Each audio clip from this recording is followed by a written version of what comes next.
ஒரு நிமிஷம், நான் இதை வந்துடுறேன்.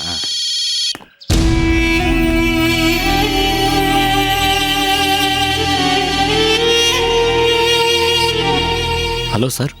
என்னடாச்சு? அந்த பொண்ணு இல்லை சார்.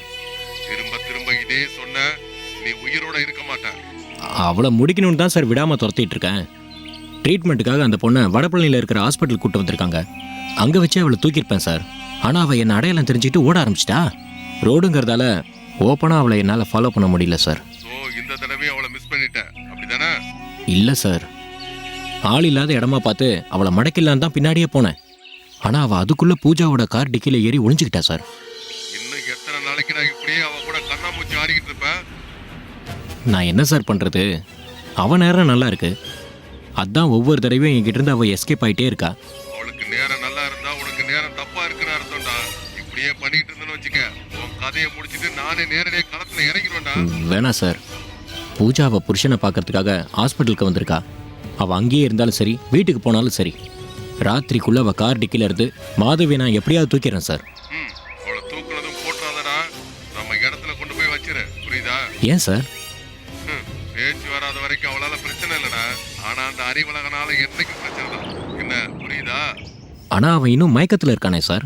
டேய் முட்டாள், அவன் மயக்கத்துல தான் இருக்கான், கண்ணு தெரியாம தான் இருக்கான்னு தப்பா முடிவு பண்ணிடாத.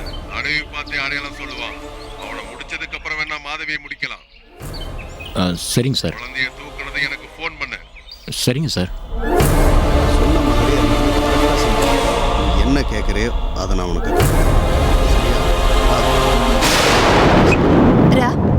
ஏன் ஃபோனை கட் பண்ணிட்டீங்க? பேசுங்க. இல்லை பேசிட்டேன் மேடம்.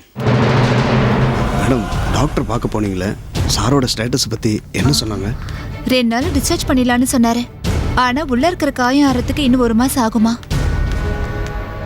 அது வரைக்கும் வீட்டில் சாரை ரெஸ்ட் எடுக்க சொல்லுங்கள் மேடம். ஸ்கூலுக்கு வந்தாருன்னா தேவையில்லாத ஸ்ட்ரெயின் தான். அவர் கம்ப்ளீட்டாக ரெக்கவர் ஆனதுக்கப்புறம் ஸ்கூலுக்கு வர்றது நல்லதுன்னு தோணுது மேடம். நானும் அதைத்தான் சொல்லணும்னு நினச்சிட்டு இருக்கேன். ஸ்கூலில் ஒன்றும் ப்ராப்ளம் இல்லையே, ஸ்மூத்தாக தானே போயிட்டு இருக்கு. ஆமாம் மேடம், நீங்கள் இல்லைன்னாலும் ஸ்கூல் கரெக்டாக நடக்கும். இல்லை, அந்த அளவுக்கு நீங்கள் எங்களை எல்லாம் ட்ரெயின் பண்ணியிருக்கீங்கன்னு சொல்ல வந்தேன். சரி வாங்குறேன், போலாம்.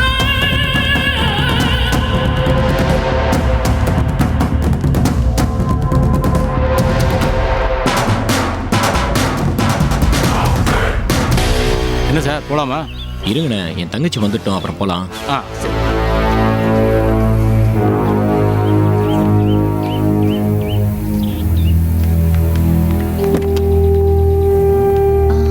கார்ல ஏறுங்க.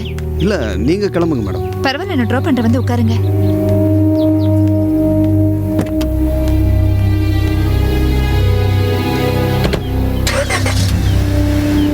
அண்ணா என் தங்கச்சி போகிறான், வண்டியை ஸ்டார்ட் பண்ணி ஃபாலோ பண்ணுங்க.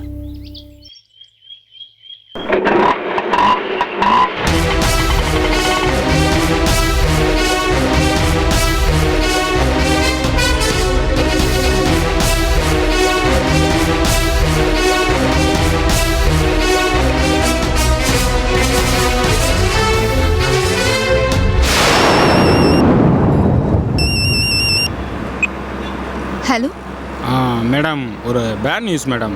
சார், மாதவி காணாம போயிட்டான் மேடம். என்ன சார் சொல்றீங்க? அவளுக்கு தான் போலீஸ் ப்ரொடெக்ஷன்லாம் கொடுத்தீங்களே, அதையும் மீறி எப்படி சார் நடந்துச்சு? மாதவியை டாக்டர்கிட்ட கூட்டி போயிருக்காங்க.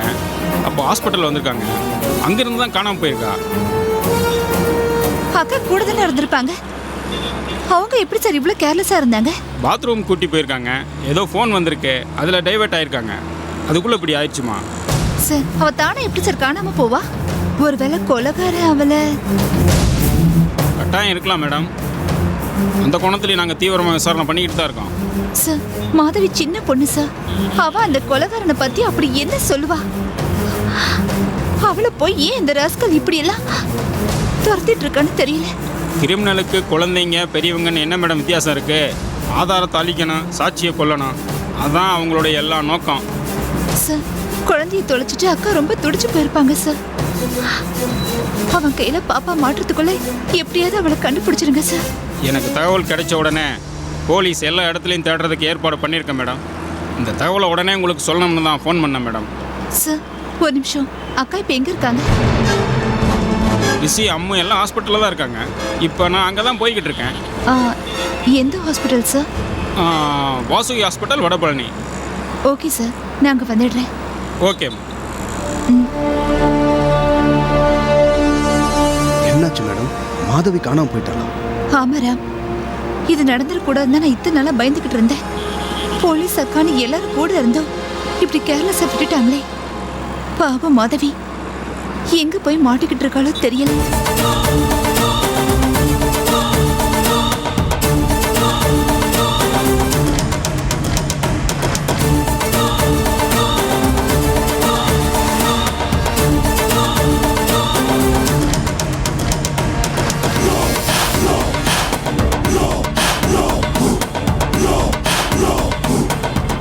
ராம், நீங்க எங்க இறங்குறீங்க? மேடம் நீங்க வீட்டுக்கு போற வழியில இறங்கிறேன் மேடம். நான் இப்ப வீட்டுக்கு போகல, ஹாஸ்பிட்டல் போறேன். மாதவி காணாம போன ஹாஸ்பிட்டலா மேடம்? மாதவி ஹாஸ்பிட்டல்ல காணாம போனான்னு உங்களுக்கு எப்படி தெரியும்? இல்லை மேடம், அது நீங்க பேசுறப்போ ஹாஸ்பிட்டலில் தான் மாதவியோட அம்மா எல்லாம் இருக்கிறதா சொன்னீங்கல்ல, அதை வச்சு தான் கஸ் பண்ணேன் மேடம். ஓ, நான் வடபழனி போறேன், நீங்க இங்கே இறங்கிக்கோங்க. Okay madam. டிரைவர், வண்டி சைடில் நிப்பாட்டுங்க.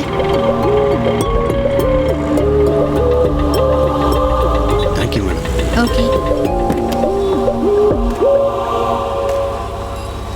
வரேன் மேடம்.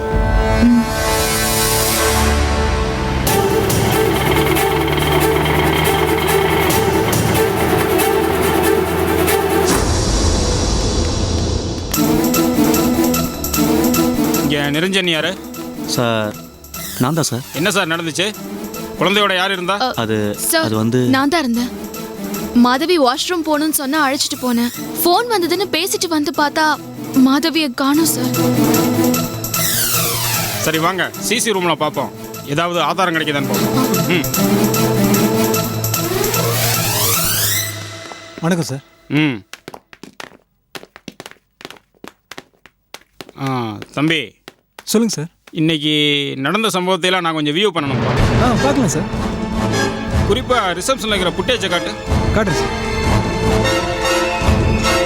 இதோ பாருங்க சார்.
இவன் எதுக்கு வெளியே போறப்ப பின்னாலேயே போறான் பாருங்க. தம்பி, அந்த பாத்ரூம் பக்கத்தில் இருக்கிற கேமரா ஆன் பண்ண.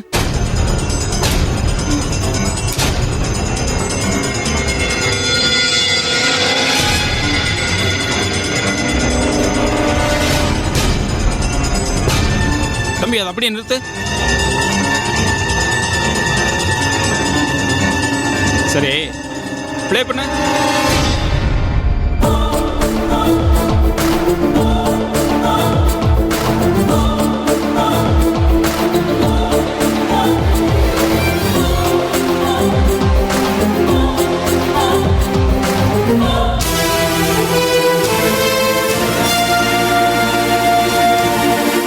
பார்த்தோன்னே குழந்தை வேகமாக பயந்து ஓடுது பாருங்க. ஸோ இந்த ஆளை பார்த்து தான் மாதவி பயந்து ஓடி இருக்கான். இவனும் அவளை ஃபாலோ பண்ணியிருக்கான்.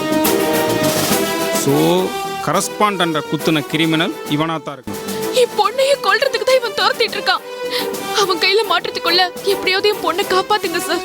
இப்போ அழுது என்னம்மா பிரயோஜனம்? நீங்கள் கொஞ்சம் கவனமாக இருந்திருந்தா இது எதுவுமே நடந்திருக்காது.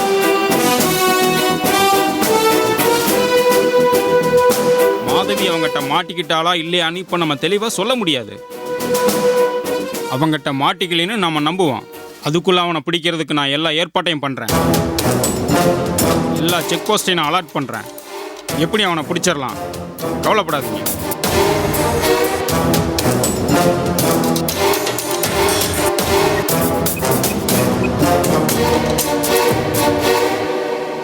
Hello, control room. நான் இன்ஸ்பெக்டர் கேசவன் பேசுகிறேன்.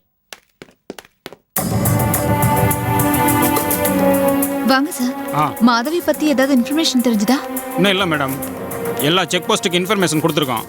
காரு லாரின்னு எல்லாத்தையும் தரவா செக் பண்ணிக்கிட்டு தான் இருக்கோம். சிசி கேமராவில் பார்த்ததுல ஒரு ஆள் மேலே எங்களுக்கு டவுட் இருக்குது.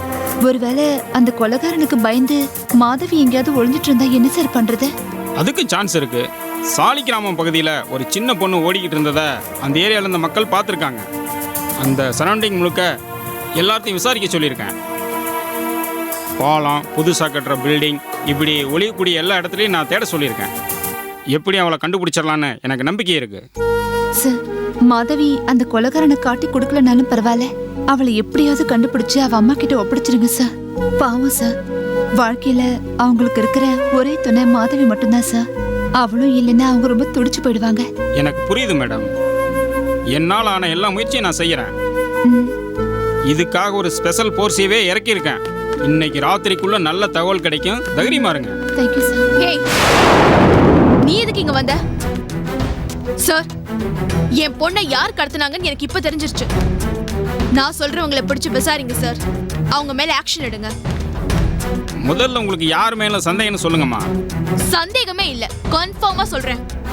என் பொண்ணை கடத்தி வச்சிருக்கிறது இவதான். அக்கா,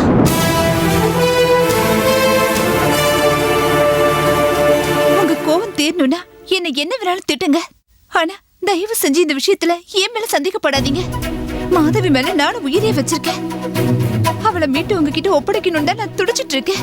ஏய், நிறுத்துவோம் நாடகத்தை. நீ போடுற வேஷத்தை எல்லாம் இந்த முட்டாள் வேணா நம்புவான். ஆனா நான் நம்ப மாட்டேன். இன்ஸ்பெக்டர், என் பொண்ணை கடத்திட்டான்னு நான் இப்பவே இவன் மேல கம்ப்ளைண்ட் பண்றேன். நீங்க இப்பவே இவளை பிடிச்சு உள்ள தள்ளுங்க. இவ வண்டியை சோதனை பண்ணுங்க. ஏய், ஏண்டி உன் புத்தி இவ்வளவு கீழ்த்தரமா போயிட்டு இருக்கு? பொறுப்பு இல்லாம நீ பொண்ணை தொலைச்சிட்டு ஏண்டி இவங்க மேல பழி போட்டுட்டு இருக்க? ஓ, இவளை பத்தி சொன்னதும் இவன் ஏன் இவ்வளவு டென்ஷன் ஆகுறான்னு பாத்தீங்களா சார்?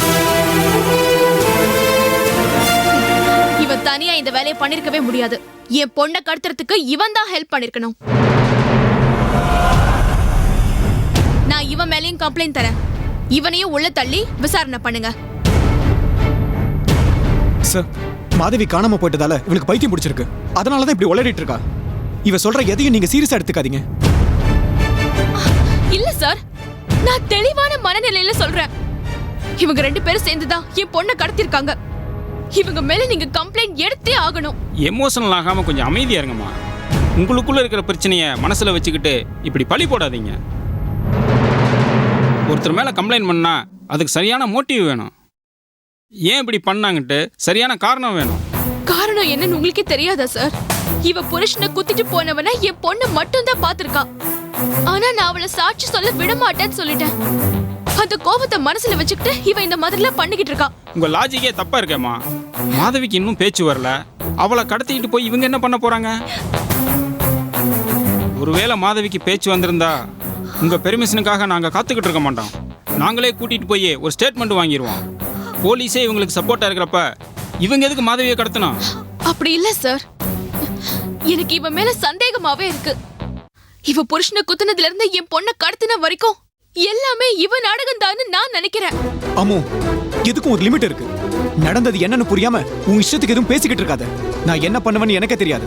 ஏய், உன் உருட்டல் மிரட்டலுக்குலாம் பயப்படுற ஆளு நான் கிடையாது சார். அறிவழகன் கிட்ட கோடி கணக்குல சொத்து இருக்கு. அவரை கொண்டு அந்த சொத்தை அடையறதுக்கு தான் இவ திட்டம் போட்டிருக்கா. அதுக்காக தான் அவரை ஆளை வச்சு கொல்ல பாத்திருக்கா. கொலைகாரனை என் பொண்ணு பாத்துட்டான்னு அவளையும் கொல்றதுக்காக கடத்திட்டு போயிருக்கா. அம்மா ரிஷி,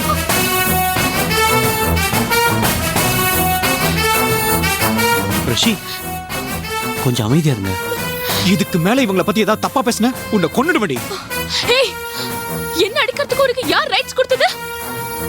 என்ன ரிஷி இது? பேசிட்டு இருக்கும்போது இப்படி கை நீட்டுறீங்க? பேசிருக்க கூடாது, இவளை கொண்டு இருக்கணும் சார். புருஷனுக்கு இப்படி ஆயிடுச்சேன்னு இவங்களே நொந்து போயிருக்காங்க. அந்த வேதனையை கூட புரிஞ்சுக்காம பொண்ணை கடத்திட்டாங்கன்னு வாய் கூசாம சொல்றா. என்ன ஜென்மம் இது? என் பொண்ணு காணோன்னு நான் தான் தவிச்சிட்டு இருக்கேன். என் வேதனையை விட இவ வேதனை உனக்கு பெருசா தெரியுதுல்ல? உனக்கு நான் பொண்டாட்டியா இருந்தனா இல்ல இவ பொண்டாட்டியா இருந்தாளா? அம்மோ, உங்க சண்டையை கொஞ்சம் நிறுத்துறீங்களா? படிச்சவங்க கொஞ்சம் மெச்சூர்டா நடந்துக்குவீங்கன்னு பார்த்தா சும்மா சின்ன குழந்தை மாதிரி அடிச்சுக்கிறீங்க. உங்களுக்கு ஏது அசிங்கமா இல்ல? பாருங்கம்மா, நீங்க பூஜா மேல சந்தேகப்படுறதுல எந்த நியாயம் இல்லை. நீங்க வர்றது கொஞ்ச நேரம் முன்னால கூட இவங்க என்ன சொன்னாங்க தெரியுமா? மாதவி சாட்சி சொல்லாட்டியும் பரவாயில்ல, எப்படியாவது கண்டுபிடிச்சு அவங்க அம்மா கிட்ட ஒப்படைச்சிருன்னு சொன்னாங்க. அவ்வளவு இறக்கப்பட்டு பேசிக்கிட்டு இருக்காங்க. அதெல்லாம் வெறும் வேஷம் சார். இவ மேல நீங்க சந்தேகப்பட்டுட கூடாதுன்னு தான் அதுக்காக இவ அப்பாவி மாதிரி நடிச்சிருக்கான். அம்மோ, இதுக்கு மேல எதுவும் பேசாத. பூஜா, என் பொண்ணு மேல இருக்கிற அக்கறையால தான் நீங்க இங்க வந்தீங்க. உங்களுக்கு இருக்கிற நல்ல மனசு இவளுக்கு புரியாது. நீங்க இங்கே இருந்தா இவ ஏதாவது சொல்லி உங்க மனசை காயப்படுத்திக்கிட்டே இருப்பா. தயவு செஞ்சு இங்க இருந்து போயிடுங்க. நீங்க யாருமே இங்க இருக்க வேணாம் சார். நீங்க 3 பேர் இங்க இருந்தா சண்டையும் சச்சரவா தான் சார் இருக்கும். எங்க வேலை வெட்டி விட்டு போட்டு உங்களுக்கு பஞ்சாயத்து பண்ணிட்டு இருக்க முடியாது சார். ஏதாவது தகவல் கிடைச்சா உங்களுக்கு இன்ஃபார்ம் பண்றேன். எல்லாம் கிளம்புங்க.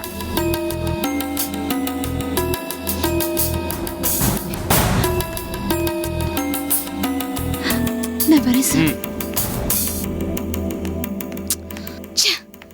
என்ன பத்தியும் மாதவிய பத்தியும் கவலைப்படான்னு பாத்தீங்களா? ஆனா அவளுக்கு ஒண்ணுனா அப்படி துடிக்கிறான்.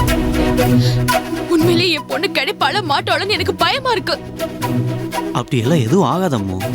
போலீஸ் மாதவியை கண்டிப்பா கண்டுபிடிச்சிருவாங்க. நீங்க கொஞ்சம் தைரியமா இருங்க. வாங்க போலாம்.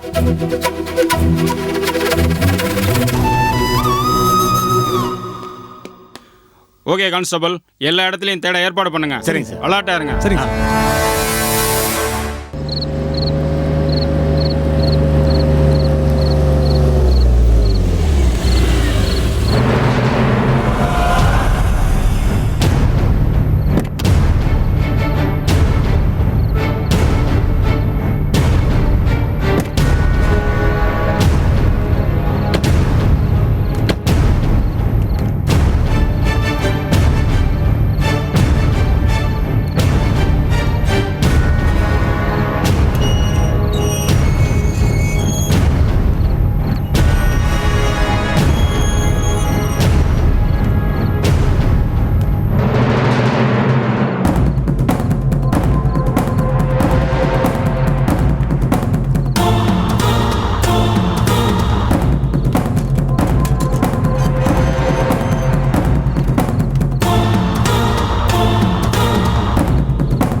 கார்த்திக், மேடம், இது எல்லாத்தையும் டிக்கில வச்சிருங்க. சரிங்க.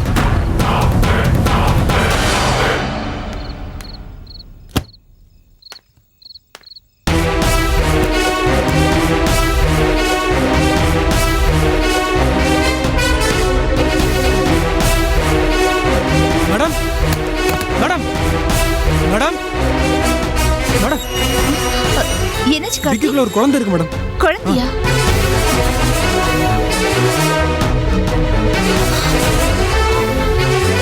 மாதவி, மாதவி, மாதவி, என்னடா ஆச்சு உனக்கு? மாதவி, இங்க பாரு, கண்ணு திறந்து பாருமா. மாதவி,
வீட்டை திறக்காம. அம்மோ அம்மோ எங்க போறீங்க? அம்மோ அம்மோ சொல்றது கேளுங்க அம்மோ. எங்க போறீங்க? அம்மோ சொல்றது கேளுங்க அம்மோ. அம்மோ நில்லுங்க கேக்குறல்ல. அம்மோ நில்லுங்க. அம்மோ அம்மோ என்ன பண்றீங்க அம்மோ? அம்மோ என்ன பண்றீங்க அம்மோ? என்னாச்சு உங்களுக்கு? ஏன் இப்படி பைத்தியக்காரத்தனமா பண்றீங்க? என்ன தடுக்காதீங்க நிரஞ்சன். எனக்கு உயிர் வாழவே தகுதி இல்ல, நான் சாகணும். எல்லாரையும் ஒரு நாள் சாவு தேடி வரத்தான் போகுது. ஏன் இப்படி நீங்களே சாவை தேடி போறீங்க? என் பொண்ணை நான் பத்திரமா பாத்துக்கல. நானே என் பொண்ணை கொலைக்காரர்கிட்ட புடிச்சு கொடுத்துட்டேன். பொண்ணு நானே கொண்டுட்டேன். இல்ல அம்மு, மாதவி தப்பிச்சு ஓடுறதா நம்ம கண்ணால பார்த்தோமே. அவ அவங்கிட்ட மாட்டிட்டான்னு எப்படி சொல்ல முடியும்? அவன்கிட்ட மாட்டிக்கலன்னு உங்களால எப்படி சொல்ல முடியும்? என்ன நடந்துச்சுன்னு நிச்சயமா தெரியாதப்ப நீங்க மட்டும் ஏன் இந்த முடிவு போறீங்க? ஒருவேளை நீங்க பயந்த மாதிரி நடந்திருந்ததுன்னா நானே உங்களுக்கு விஷம் வாங்கி கொடுத்துறேன். போதுமா?